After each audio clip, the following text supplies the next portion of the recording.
Bapak Ibu selamat datang di pelatihan peralatan kerja, K3LH dan pemeliharaan dasar bidang otomotif. Kali ini, kita akan belajar topik 1 K3LH dan budaya kerja dengan subtopik 1.3 mengidentifikasi potensi bahaya di tempat kerja.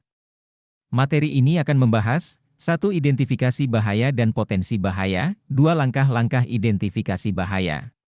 Identifikasi bahaya adalah upaya untuk mengetahui, mengenal, dan memperkirakan adanya bahaya pada suatu sistem, seperti peralatan, tempat kerja, proses kerja, prosedur, dan lain-lain. Potensi bahaya merupakan sesuatu yang berpotensi untuk terjadinya insiden yang berakibat pada kerugian.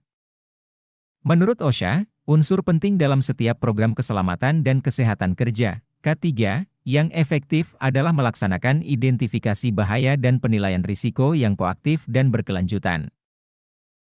Langkah-langkah identifikasi bahaya berdasarkan standar OSHA. 1. Kumpulkan semua informasi mengenai bahaya yang ada di tempat kerja. 2. Lakukan inspeksi secara langsung untuk menemukan potensi bahaya yang ada di tempat kerja. 3. Lakukan identifikasi bahaya terhadap kesehatan kerja. 4. Lakukan investigasi pada setiap insiden yang terjadi. 5. Lakukan identifikasi bahaya yang terkait dengan situasi darurat dan aktivitas non-rutin. 6. Kelompokkan sifat bahaya yang teridentifikasi, tentukan langkah-langkah pengendalian sementara, dan tentukan prioritas bahaya yang perlu pengendalian secara permanen. Kumpulkan semua informasi mengenai bahaya yang ada di tempat kerja meliputi 1. Panduan manual pengoperasian mesin dan peralatan. 2. Material Safety Data Sheet, MSDS, yang disediakan oleh produsen bahan kimia. 3. Laporan inspeksi langsung di lapangan dan laporan inspeksi dari lembaga pemerintah atau tim audit. 4. Catatan kecelakaan dan penyakit akibat kerja sebelumnya, serta laporan investigasi kecelakaan kerja.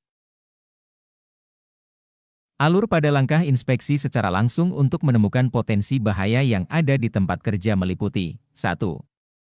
Lakukan inspeksi rutin terhadap semua operasi kerja, peralatan, area kerja, dan segala fasilitas yang terdapat di area kerja. 2.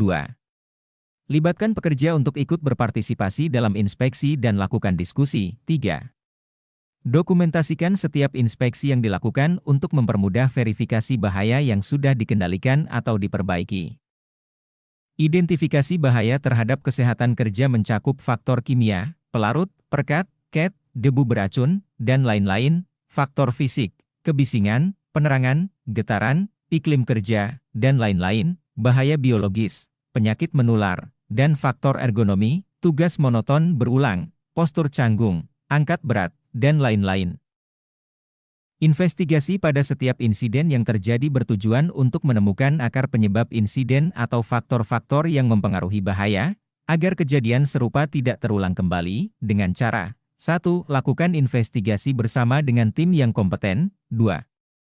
Identifikasi dan analisis akar penyebab untuk mengetahui kelemahan program K3 yang menjadi dasar kemungkinan terjadinya insiden. 3. Komunikasikan hasil investigasi kepada manajer, supervisor, dan pekerja untuk mencegah kejadian serupa terulang kembali. Keadaan darurat dapat menghadirkan bahaya yang bisa menimbulkan risiko serius bagi pekerja. Aktivitas non-rutin, seperti inspeksi, pemeliharaan, atau perbaikan juga dapat menghadirkan potensi bahaya. Dalam mengelompokkan sifat bahaya yang teridentifikasi meliputi 1. Evaluasi setiap bahaya dengan mempertimbangkan tingkat keparahan. Perhatikan apa saja dampak dari paparan bahaya dan jumlah pekerja yang mungkin terpapar. 2. Gunakan tindakan pengendalian sementara untuk melindungi pekerja sampai program pencegahan dan pengendalian bahaya secara permanen dapat diimplementasikan. 3. Perhatikan tingkat kemungkinan dan tingkat keparahan bahaya untuk memprioritaskan bahaya atau risiko mana yang harus ditangani terlebih dahulu. Terima kasih Bapak Ibu telah menyelesaikan pembelajaran pada subtopik ini. Semoga kita dapat bertemu kembali pada materi yang lain. Sampai jumpa.